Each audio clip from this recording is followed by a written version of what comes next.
Hi guys, and welcome back to the channel. I'm Dharma Helper, and this is DH Reviews. This is my Gotham Season 1 Episode 6 review. If you missed any of my previous Gotham reviews, there will be a link in the description of this video, as well as an annotation behind me on the screen. And if you click either of those, and that'll take you right to those videos, to that playlist. With that being said, Season 1, Episode 6 of Gotham was called Spirit of the Goat, and the main story of this episode was investigating the Spirit of the Goat, a person or entity that has been kidnapping kids, rich kids from Gotham City, and killing them and setting them up in almost a ritualistic way along landmarks in Gotham City. And the episode starts with a flashback 10 years into the past, where we see that Harvey and his old partner Dix are investigating the Spirit of the Goat. And their investigation ends up leading them to a man who they kill. And in the struggle, Dix is injured. And so we see the early days of Harvey and his police work, and kind of the idea of what events shaped him into what we know from Harvey in the present day. And then in the present day, Harvey is sort of wrestling with his spirit, with his spirits and demons, to borrow kind of a pun from the episode, his demons and the ghosts of his past, as the goat reemerges 10 years later. And it's clear that it's not a copycat, it's the actual goat, because there's a detail about the case that they left out that the goat copies, where he sews a penny into their heads, I think right here, or the back of their heads or somewhere. And so Harvey has to struggle to solve the case and to redeem himself in this episode. And he does that, and we see a softer side of Harvey. And so that's kind of the story of the episode, is the investigation of the Spirit of the Goat. So let's talk about Harvey, and let's start talking about the characters this episode. Harvey, we see in the flashback a Harvey that is comparable to the Jim that we know today. He's very gung-ho, he's very eager to catch this guy and to solve the case. And Dix kind of reels him back and says, no more heroes. Gotham kind of has that rule about no more heroes. And after Dix is injured, that sort of takes its toll on Harvey, and we see the sort of transformation, as I said, about what Harvey is today. And we see more of the character, more of the meat of what motivates Harvey and what is going on in Harvey's head. And I like that, not the least of which reasons is because I like Donald Logue as a character, Donald Logue as an actor. And so to see more of that character and more of the meat behind that character, and to see Donald Logue get to play around with that and get to show us that as an audience, I thought was really awesome to see that. We see in the episode he is taking care of his old partner Dix, and so we see again like a softer side of Harvey, and a more we see that he's not the lackadaisical detective that Jim says he is. And we see this idea almost start to emerge that Gotham City has made people the way that they are on the surface. And we see that Harvey is the way that he is because of his experiences in Gotham City, and that there's more to him than that surface. So talking about Jim in this episode, he's late to the crime scene, and that's important because it's going back to what I said earlier about Jim struggling to juggle his personal life and his professional life. He's talking to Barbara about secrets and things like that he has to keep from her, and that he's reconciling his personal struggle with Barbara, and that's keeping him from the crime scene and his professional life. And so to see things start to compound and compound and compound and almost really bury Jim in this episode, it's satisfying to watch that. And in this episode, Jim really starts to struggle, and things really start to bury him as Montoya and Crispin close in on him and close in on the truth about Cobblepot, and they arrest him, and they they take him to the GCPD, and Jim in this episode, he doesn't run from it. He doesn't hide or try to back down. He faces it head on. And that speaks, I think, really to his character and to his resolve and his motivation, and the idea that Gotham City isn't going to change him quite yet. So to see where that breaks is going to be interesting to watch. But he goes to the police department, and Captain Essen and Detective Bullock, they go back and forth with the MCU and with Crispin and with Montoya about, you can't arrest police officers. You can't just walk in here and take my guys, and you don't have anything you can hold them on. And they arrest Harvey as well. And, Jim says, Harvey, I didn't do it. And Harvey's like, oh, I know you didn't do it. You didn't kill Oswald Cobblepot. Nobody, And then Jim's like, no, seriously, for real. Look at me, seriously, for real. Like, listen to what I'm saying. I didn't do it. I didn't kill Oswald Cobblepot. And that's when Oswald breaks in and has his whole reveal. So let's talk about Montoya again a little bit for this episode. Montoya, they close in on Ben, and they get the witness that they need to pin Ben to this pier. And Ben McKenzie, the actor who plays Jim Gordon, they close in on Jim Gordon in this episode. And to me, again, I have to wonder, is she closing in on Jim and focusing so much on Jim because it's the right thing to do? Or is she trying to convince Barbara that Jim is a bad guy so that she can come back into Barbara's life and redeem herself for the mistakes that she made in her past? I'm leaning towards that. I'm leaning towards her being blinded by her thing with Barbara and her love for Barbara and her need to be redeemed in Barbara's eyes, and almost kind of to rub it in Barbara's face a little bit that Jim's a bad guy. So I think that's going to come back and bite her. I think it's going to blind her, and we're going to see that not only because, obviously Oswald's not dead, but when that comes to light with Barbara and with Jim, I think that's going to hurt Montoya. And so let's talk about Penguin in this episode, because Penguin, he kind of has a relaxed, sort of laid-back episode this episode. He goes to Mom's house, has a bath, reflects on things, and then at the end of the episode, he busts into the police department and says, hands up, I'm Oswald Cobblepot. This is who I am. This is what I'm here for, And going back to what I said about the Penguin, he's not doing this just on a whim. He's doing this because he has a plan. And it goes back to that mosaic that he had. He's got a plan. He's doing this for a reason. He's revealed himself to Maroni, and he's got Maroni's trust and his protection. And now he's revealed himself to the GCPD.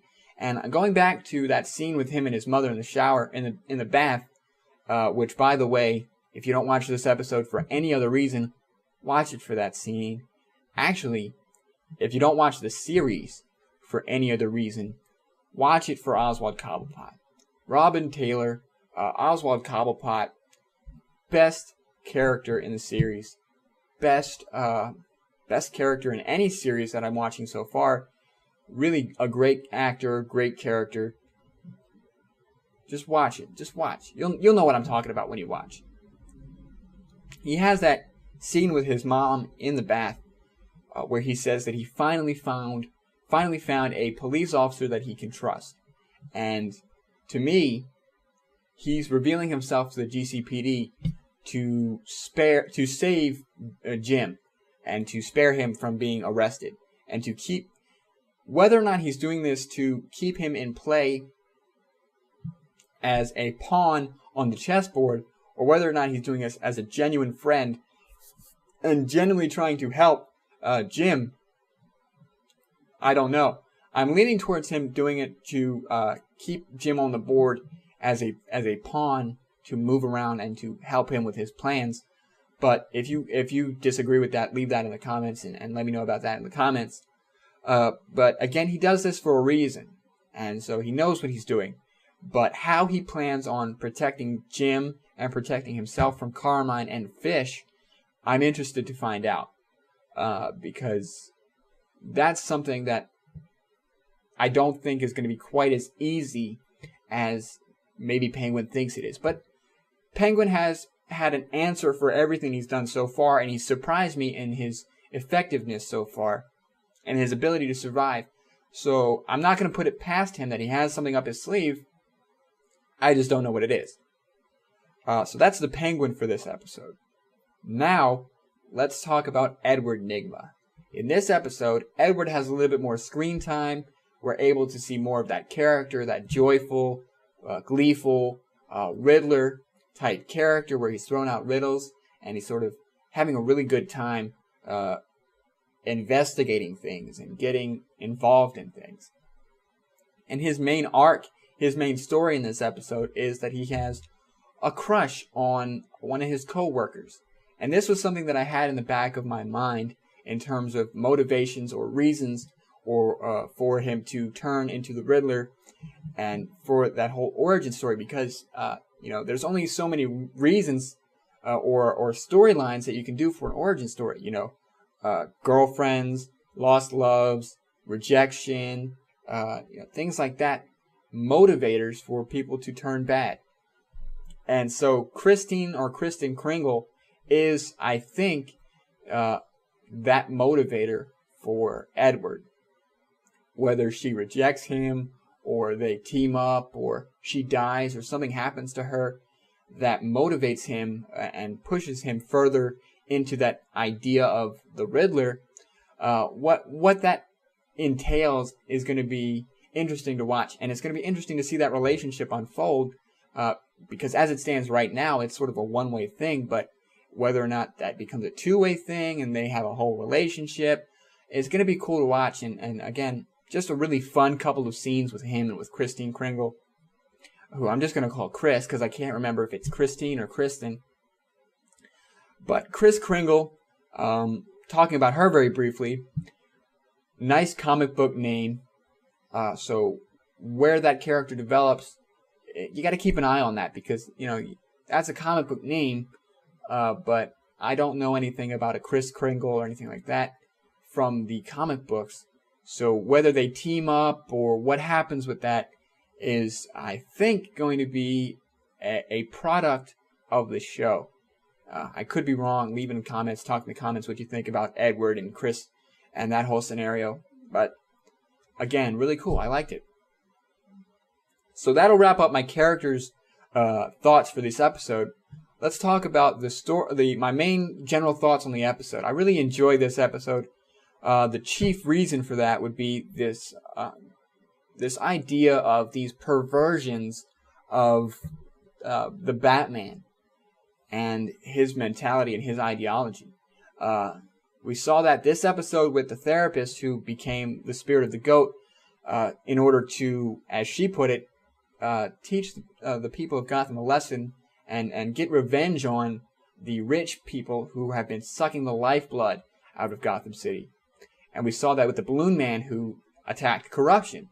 So these ideas of the perversion of Gotham, the perversion of the ideals of the Batman, is a really nice cornerstone for the story of an origin story to touch on, because we're seeing this is what the Batman could have been.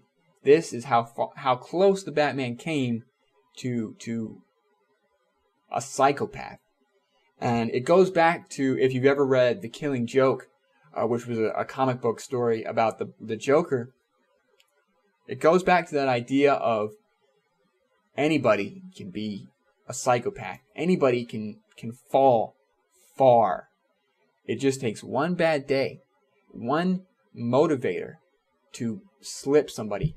And that goes back to that theme of Gotham City turning these people into not what they necessarily are or want to be, they have to be.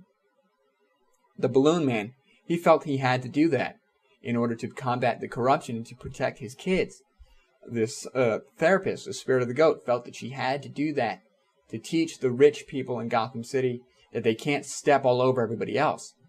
So these two things of this idea of Gotham City converting people into not necessarily what they want to be, but what they have to be, and then these failed experiments, these failed Batmans, these two things that are interwoven together really form the backbone of Gotham as a series, and it really make it compelling to watch. So, again, that idea of anybody can have a bad day. Harvey can have a really bad day, and that's really shaping. We've seen that. One bad day, that whole incident with his partner Dix, really shaped him into a survivalist mentality and no more heroes. And Penguin had a really bad day where he got beat up, he almost got killed, and that sort of shaped him. And all these different characters who are not necessarily bad people, but Gotham City has turned them into predators, to monsters, to survivalists, doing what they can to survive. That whole theme of Gotham is really the backbone and really compelling. And so that's sort of my general thoughts on the episode. Is I enjoyed the episode, and I enjoyed overall this theme of anybody can be bad. Anybody can have one bad day and just fall. And so it really drives home, and it reinforces the Batman and the fact that he's able to rise above that. But going back to what Carmine said, Gotham is on a knife edge. And I think that translates. Not only is Gotham on a knife edge, but its citizens are on a knife edge.